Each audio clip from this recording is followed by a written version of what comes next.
Bangkok के pub में लगी भयानक आग, 27 हलाक। थाईलैंड के दारुल-हुकूमत बैंकॉक में एक पब में खौफनाक आतिशगी का वाकया पेश आया, जिसमें 27 अफराद हलाक हो गए।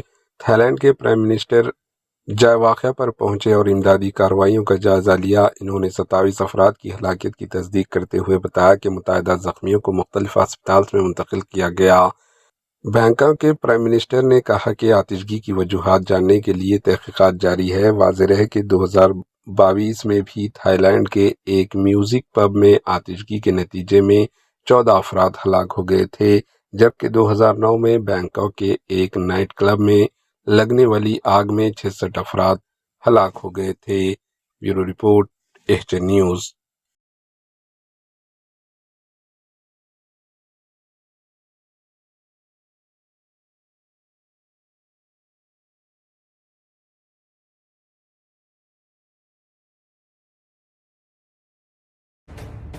एचएन न्यूज़ के यूट्यूब चैनल को सब्सक्राइब करें और बेल आइकन को दबाना ना भूलें ताकि आपको हर नई आने वाली वीडियो का नोटिफिकेशन बर वक्त मिल सके।